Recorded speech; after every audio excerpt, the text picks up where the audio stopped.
दुपारचा प्रहर होता. अभि आणि प्रिया एका हॉटेलमध्ये आले होते. प्रिया, आपण लग्न करायचे का? माझ्यासोबत लग्न करशील? अभिने खिशातून रिंग काढली आणि गुडघ्यावर बसून ती रिंग प्रियासमोर धरत त्याने ती विचारले. व्हॉट? हे काय आहे?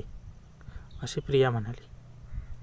आपण 3 महिन्यापासून रिलेशनशिपमध्ये आहोत. माझी प्लेसमेंट झाली आहे. मग आता लग्न करायला काय हरकत आहे? असं अभि म्हणाला. सॉरी, पण मी तुझ्यासोबत लग्न करू शकत नाही, प्रिया असं म्हणाली. पण का? तुझे माझ्यावर प्रेम आहे. मग काय प्रॉब्लेम आहे तुला? असं अभि म्हणाला. प्रेम? टाइमपास म्हणून मी तुझ्यासोबत रिलेशनशिपमध्ये गेले. तू अनाथ, स्कॉलरशिपवर शिकतोयस. साधं थिएटरमध्ये मूव्ही बघायला जाऊ म्हटलं तर तुला परवडत नाही. गिफ्ट वगैरे तर राहूच दे, असं प्रिया त्याला म्हणाली. अगं, आता मला जॉब लागला आहे. मी तुझी सर्व स्वप्ने पूर्ण करेल, अभि म्हणाला. तुझ्या 25,000च्या पगारात माझी कोणती स्वप्ने पूर्ण होणार आहेत?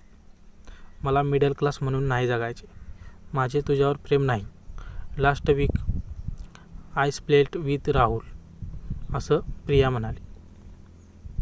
प्रियाने रिंग घेतली आणि अभिवरच फेकली. ती निघून गेली आणि आजूबाजूचे लोक अभिवर हसू लागले. घरी येऊन अभि खूप रडला. 3 महिन्यात त्याने प्रियावर मनापासून प्रेम केले होते. अभि अनाथ होता, त्यामुळे आपलेही छोटेसे कुटुंब असावे अशी त्याची मनापासून इच्छा होती. प्रियावर त्याचा क्रश होता. प्रिया ज्या ग्रुपमध्ये राहायची तो ग्रुप कॉलेजमध्ये बदनाम होता. ग्रुपमधल्या लोकांचे आपापसात परम्युटेशन आणि कॉम्बिनेशन चालायचे. सतत लिंकअप ब्रेकअप असे व्हायचे. प्रिया एकासोबत लॉयल राहू शकत नाही असे अभिच्या मित्रांनी त्याला समजावून सांगितले होते, पण त्याने दुर्लक्ष केले. आपण मनापासून प्रेम केले तर प्रिया आपल्याला सोडून जाणार नाही असं त्याला ठाम विश्वास होता. कॉलेजच्या अंतिम वर्षी त्याने धाडस करून प्रियाला प्रपोज केले. प्रियानेही 2 दिवसातच होकार दिला. असो, जर प्रेम नव्हतेच तर रिलेशनशिपमध्ये का आली? लग्न नव्हते करायचे, मग नाते का जोडले? असे असंख्य प्रश्न अभिच्या मनात काहूर माजवत होते. रात्री प्रियाला तिच्या आईचा फोन आला. बोल आई, मी 3 दिवस झाले पैसे मागत आहे, पण तू काही पाठवतच नाही आहेस, प्रिया तक्रारीच्या सुरात म्हणाली. तुला एक महत्त्वाची गोष्ट सांगायची आहे, असं आई प्रियाला म्हणाली. सांग ना आई. तुझ्या पप्पांचा जॉब गेला आहे, असं आई प्रियाला म्हणाली. काय? प्रिया म्हणाली. हो, आता मीच शिवणकाम, लोणचे पापड वगैरे विकून घर भागवत आहे. तुझे बाबा लवकरच एक दुकान टाकतील, असं आई म्हणाली. पण अचानक असे कसे? असं प्रिया म्हणाली. माहीत नाही, कंपनी बंद पडली. पण आता तुझे फायनल इयर आहे. तू प्लेसमेंटचे बघ. तुला नोकरी लागली की घराला आधार मिळेल. आतापर्यंत तुझ्या बाबांनी तुझे लाड पुरवले, तुला तळहाताच्या फोडाप्रमाणे जपले. आता तुझी जबाबदारी आहे त्यांना सांभाळायची. तुझा भाऊ अजून खूप लहान आहे, असं आई प्रियाला म्हणाली. आईचा फोन कट होताच प्रिया विचारात पडली. पूर्वीप्रमाणे आता घरून पैसे मिळणार होते, ते मिळणार नाहीत. प्रियाने आयुष्यात कधीच पैशाची बचत केली नव्हती. उलट तिला पैसे उधळायची सवय लागली होती. आता पूर्वीप्रमाणे राहता येणार नाही. अंथरूण पाहून पाय पसरावे लागतील, या विचाराने प्रियाची अस्वस्थता वाढली. कशीबशी प्रियाची प्लेसमेंट झाली. कंपनी मोठी होती. मुलीकडून पैसे मागणे वडिलांना पटत नव्हते, त्यामुळे ते प्रियाशी बोलणे टाळत होते. पण आई प्रियाला वारंवार पैसे मागायची, त्यामुळे प्रियाचा बराच पगार घरच्यांकडे जायचा. दर विकेंडला हँगआउट करणारी प्रिया आता पैशाचा हिशोब ठेवू लागली. तिचे मित्रमैत्रीण श्रीमंत घरातील होते, त्यांना पैशाची किंमत नव्हती. प्रियाचे बदललेले वर्तन त्यांच्या नजरेत आले नसते तर ते नवलच. प्रिया थट्टेचा विषय होऊ लागली. राहून राहून प्रियाच्या मनात विचार येई की काश आपला एखादा श्रीमंत बॉयफ्रेंड असता, म्हणजे त्यानेच आपला सर्व खर्च उचलला असता. एका डेटिंग ॲपवर प्रियाला रोहन भेटला. रोहन श्रीमंत घरातील मुलगा होता. दिसायलाही देखणा होता. प्रिया आणि रोहनमध्ये चांगलीच मैत्री झाली आणि हळूहळू मैत्रीचे रूपांतर प्रेमात झाले. दोघेही रिलेशनशिपमध्ये गेले. रोहन प्रियाचे सर्व लाड पुरवायचा, तिचे सर्व हट्ट पूर्ण करायचा. प्रिया चार चौघात अभिमानाने रोहनला आपला बॉयफ्रेंड आहे म्हणून मिरवायची. रोहन प्रियावर मनापासून प्रेम करायचा. एके दिवशी रोहन प्रियाला त्याच्या घरी घेऊन गेला. रोहनची बहिणी घरीच होती. ती मानसिकदृष्ट्या आजारी होती. ती लहान मुलीप्रमाणे वागायची. तिने प्रियाचे केस ओढले, तिला त्रास दिला. रागीट स्वभाव असलेल्या प्रियाने तिच्यावर हात उगारला, पण रोहनने प्रियाला रोखले. कोण आहे ही? ती माझी बहीण आहे. लग्नानंतर आपल्यासोबतच राहील का? हो, मी तिला आयुष्यभर कधी दूर सारणार नाही. रोहनचे आईवडील त्याच्या लहानपणीच एका अपघातात निधन पावले होते. रोहनच्या आजीने रोहनला आणि त्याच्या बहिणीला सांभाळले होते. शिवाय बिझनेस देखील सांभाळला होता. आजी प्रियाचे वर्तन बघत होती. ती उद्धट स्वभावाची होती, अहंकारी होती. रोहनने आजीला प्रियाची ओळख करून दिली. तेव्हा आजी फार काही बोलली नाही, पण नंतर प्रिया गेल्यावर आजीने रोहनला एकांतात बोलावले. रोहन, ती मुलगी मला योग्य वाटत नाही. आजी, ती मध्यमवर्गीय आहे म्हणून काय मी तिच्यासोबत लग्न नाही करू शकत का? तसे नाही, तिचा डोळा फक्त तुझ्या पैशावर आहे असे मला वाटते. हे बघ, माझे केस काय असे उन्हात पांढरे झाले नाहीत. मला माणसांचा खूप अनुभव आहे.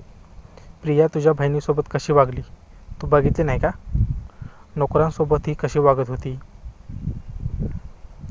आजी, तिच्यासाठी हे सर्व नवीन आहे. ठीक आहे, मग एक परीक्षा घेऊ तिची. जर ती परीक्षा पास झाली तर मी स्वतः दोघांचे लग्न लावून देईल. चालेल. एके दिवशी रोहनने प्रियाला फोन केला. प्रिया, उद्या रविवारी फ्री आहेस का तू? हो. कोणत्या रेस्टॉरंटला घेऊन जात आहेस? नाही, आजी बाहेरगावी गेली आहे. मी खूप आजारी आहे. घरी काम करणाऱ्यांना पण दर रविवारी सुट्टी असते. तर तू प्लीज घरी येशील? पण का? म्हणजे माझी काळजी नाही घेणार का बेबी? आणि माझ्या बहिणीची पण.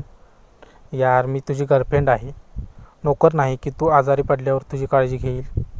अँड सिरियसली, जस्ट बिकॉज मी तुझी गर्लफ्रेंड आहे म्हणून तुझ्या बहिणीला सांभाळणारी फ्रेंड नोकर बनायचे नाही मला.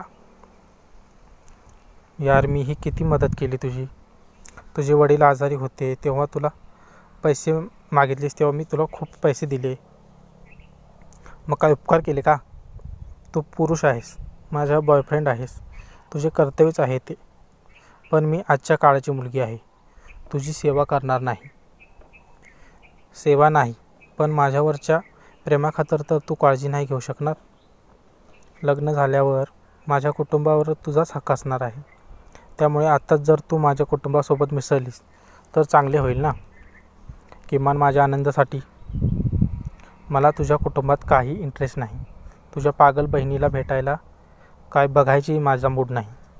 लग्नानंतरही मी तिच्यासोबत आणि आजीसोबत राहणार नाही. बऱ्या झाल्यावर भेटू. बाय. प्रियाने फोन कट केला. काही दिवसांनी रोहनने प्रियाला पैसे देणे, गिफ्ट्स देणे बंद केले. कंपनी बंद पडत आहे असे सांगितले. तेव्हा प्रियाची वागणूक बदलली. ती रोहनसोबत सतत भांडणे करू लागली. अखेरीस तिने रोहनसोबत ब्रेकअप केली. काही दिवसांनी प्रियाच्या ऑफिसमध्ये नवीन बॉस आले. वय जवळपास 50शी गाठलेले. विक्रम खुराना असे त्या बॉसचे नाव होते. त्याचे लग्न झाले असले तरी त्याचा लवकरच घटस्फोट होणार आहे अशी चर्चा प्रियाच्या कानावर पडत होती. विक्रमचा स्वभाव कडक होता, पण प्रियासोबतची वागणूक सौम्य असे. प्रियाला अधूनमधून तो स्पर्श करायचा. विक्रममुळे प्रियाचे प्रमोशनही झाले होते. एके दिवशी विक्रमने प्रियाला मूव्हीसाठी विचारले. ब्रेकअपनंतर प्रिया कुठेच बाहेर फिरायला गेली नव्हती. त्यामुळे प्रियाने होकार दिला. हळूहळू विक्रम आणि प्रियामध्ये जवळीक वाढू लागली. विक्रमची श्रीमंती प्रियाला भुरळ पाडत होती. प्रिया नाजूक बांध्याची, दिसायला सुंदर, आकर्षक होती. विक्रमला ती खूप आवडायची. एके दिवशी ऑफिसमध्ये काम करणारी समिधा हिच्या हातात प्रियाला एक महागडा फोन दिसला. दोघीही चांगल्या मैत्रिणी होत्या. प्रियाने समिधाला खूप खोदून विचारले. तेव्हा कुठे समिधाने फोन कोणी दिला ते सांगितले. प्रिया, हा फोन मला माझ्या शुगर डॅडीने दिला आहे. तो खूप लाड करतो माझा. खरंच? हो. तू पण बॉसला पटव, त्यांना तुझा शुगर डॅडी बनव. ऐश कर. असेही ऑफिसमध्ये तुमच्या अफेअरची खूप चर्चा आहे. प्रियाने धाडस करून विक्रमला प्रपोज केले. विक्रमनेही लगेचच होकार दिला. दोघांमध्ये प्रेमसंबंध निर्माण झाले. विक्रममुळे प्रियाच्या जीवनात आमूलाग्र बदल झाला. विक्रम रोहनपेक्षा कैक पटीने श्रीमंत होता. त्याने आपला एक महागडा 3 BHK फ्लॅट प्रियाला राहायला दिला. शिवाय स्वतःची एक गाडी देखील दिली. प्रियाने नोकरी सोडली. विक्रम जेवढे पैसे द्यायचा त्यातील काही रक्कम ती घरी पाठवायची. घरचे आता प्रियासाठी सोयरीक शोधत होते, पण वेगवेगळी कारणे देऊन प्रिया नकार द्यायची. दिवसभर ऑनलाईन शॉपिंग करणे, रील्स बनवणे, फोटोज काढणे, मेकअप करणे हेच काय ते काम तिच्याकडे उरले होते. रात्री विक्रम तिला मनसोक्तपणे प्रेम करायचा. विकेंडला दोघेही वेगवेगळ्या ठिकाणी फिरायला जायचे. म्हणतात ना, भिंतीलाही कान असतात. अखेरीस प्रियाचे हे उद्योग घरी समजले. आई तिच्याशी प्रचंड भांडली. वडिलांना तर धक्काच बसला. त्यांना हार्ट अटॅक आला. आईने प्रियाला घरी बोलावले, पण आपले ऐश्वर्यसंपन्न जीवन सोडायला प्रिया तयार नव्हती. एकदा ती विक्रमसोबत एका पबमध्ये गेली. तिथे रोहन देखील आपल्या मित्रासोबत उपस्थित होता. विक्रमसारख्या प्रौढ व्यक्तीसोबत प्रियाला पाहून रोहनला विचित्र वाटले. विक्रमला एक कॉल आला आणि तो बाहेर गेला. तेव्हा रोहन प्रियाजवळ गेला. प्रिया, हा माणूस कोण आहे? रोहनने विचारले. माझा शुगर डॅडी. तो तुझ्यासारखा कंजूस नाही. माझ्यावर हवे तेवढे पैसे उधळतो. त्याचे लग्न झाले आहे का? हो, पण तो लवकरच तिला घटस्फोट देऊन माझ्यासोबत लग्न करेल. त्याचे वय तर बघ. असू दे, कमीत कमी त्याच्यासोबत सेक्स करताना फेक ऑर्गॅझम तर करावं लागत नाही. हे ऐकून रोहनचे मित्र हसले. रोहन तिथून निघून गेला. असेच दिवस चालले होते. एके दिवशी विक्रमने प्रिया राहत असलेला फ्लॅट तिला न सांगता विकला. प्रियाला तो फ्लॅट सोडावा लागला. ती एका हॉटेलमध्ये थांबली. तिचे ATM कार्ड चालत नव्हते. ड्रायव्हर कार घेऊन गेला. विक्रमचा फोन लागत नव्हता. अखेरीस विक्रमने फोन उचलला. बेबी, माझ्या खात्यात पैसे टाक ना. प्रिया लाडीवाळपणे अशी म्हणाली. सॉरी, माझे ट्रान्सफर होणार आहे. आता मी दुसऱ्या शहरात राहणार. मग माझ्यासाठी तिथे फ्लॅट शोधला आहे का? नो, इथे मला कोणीतरी दुसरी भेटली आहे, तुझ्याहून तरुण आणि सुंदर. तू थट्टा करत आहेस ना? हे बघ, यापुढे मला फोन करू नकोस. खूप बोर झाली आहेस तू. एकच रेसिपी कितीदा खाणार? माझे प्रेम आहे तुझ्यावर. सिरियसली? तुझे फक्त माझ्या पैशावर प्रेम होते. तुझ्यासारख्या मुली 4 पैसे फेकले तर लगेच उघड्या होतात. प्रेम हा शब्द तुझ्या ओठावर शोभत नाही. विक्रम, प्लीज मला सोडू नकोस. मी तुझ्यासाठी घरच्यांशी भांडले. जी आपल्या घरच्यांची होऊ शकली नाही ती माझी कशी काय होईल? मी तुला काही नंबर पाठवतो. ते देखील शुगर बेबी शोधत आहेत. बघ कुठं जमलं तर. म्हणजे पुढच्या 6 महिन्यांचा पोटापाण्याचा प्रश्न मिटला तुझा. विक्रम हसत हसत असे म्हणाला. इतके बोलून विक्रमने फोन कट केला. ब्रेकअपनंतर प्रियाची परिस्थिती खालावली. विक्रमने दिलेले गिफ्ट्स विकून तिने काही दिवस भागवले. घरून पैसे मागण्याची वेळ आली, पण तिची घरी परतण्याची हिंमत झाली नाही. ती नैराश्यात गेली, व्यसनाच्या आहारी गेली. तिला कुठेच जॉब भेटत नव्हता. एके दिवशी ती एका लग्नात अचानक घुसली. खूप दिवस झाले तिने चांगले जेवले नव्हते, पण तिथेही तिला धक्का बसला. ते लग्न अभिचे होते. अभि म्हणजे तो अनाथ आहे तो. स्टेजवर अभिला त्याच्या जोडीदारासोबत पाहून प्रियाचे डोळे पाणावले. अभिचे सासरे बाजूलाच उभे होते. ते त्यांच्या मित्राला म्हणाले, छान आहे ना जोडी? माझा जावई अनाथ आहे पण स्वतःच्या पायावर उभा आहे, कष्टाळू आहे, निर्व्यसनी आहे. आता श्रीमंत नसला म्हणून काय झाले? दोघेही सोन्याचा संसार करतील. माझी मुलगी म्हणाली, बाबा मला राजकुमार नको, आम्ही दोघे मिळून राजाराणी बनू. अजून काय हवं? आबीचे सासरे तोंड भरून कौतुक करत होते. काही दिवसांनी प्रियाला जॉब लागला. रात्री ती एका हॉटेलमध्ये जेवायला आली. तिथे तिला रोहन एका मुलीसोबत दिसला. खूप महाग आहे ना, घरी चला मी बनवून देते, ती मुलगी रोहनला असं म्हणत होती.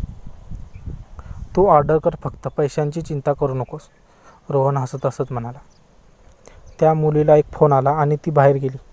तेवढ्यात प्रिया रोहनजवळ गेली. रोहन, कोण आहे ही? किती गावठी आहे, तिचे कपडे तर बघ, दिसायलाही काळे आहे. तोंड सांभाळून बोल प्रिया, ती माझी होणारी बायको आहे.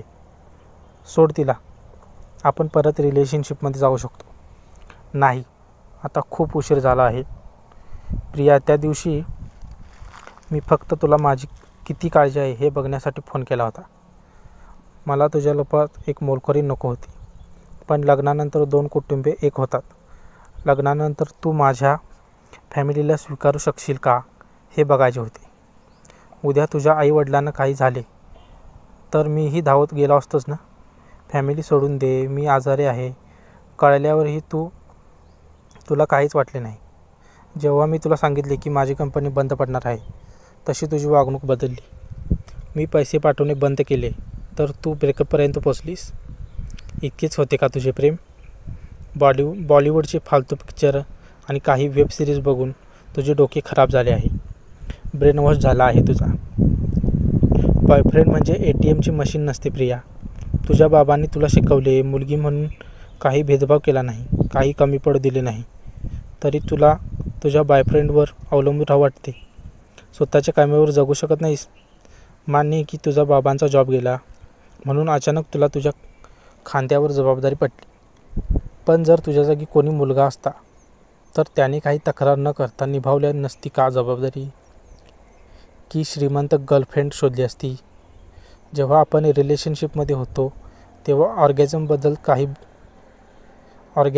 काही बोलली नाहीस, पण ब्रेकअप झाल्यावर तू 4 चौकात या गोष्टी बोलू लागली. जर मी म्हणले असते की तू मला सॅटिस्फाय करू शकत नाही तर तू लगेच विक्टीम कार्ड खेळले असतेस, मला वासनांत ठरवलं असतेस.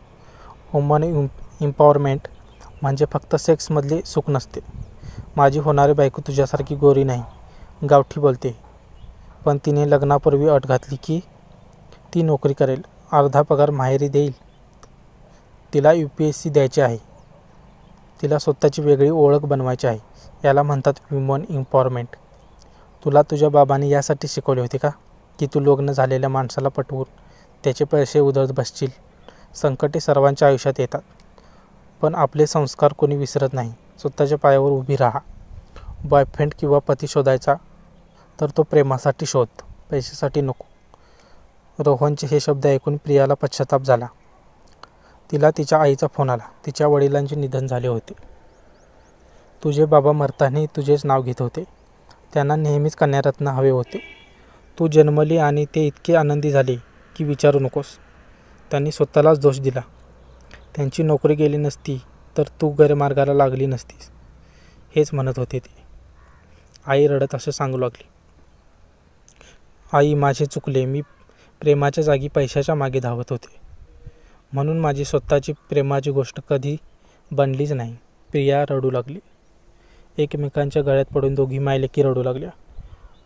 दुरून हे दृश्य पाहत असलेला प्रियाचा लहान भाऊ वडिलांचे छत्र हलवल्यानंतर मोठा झाला होता. समाप्त.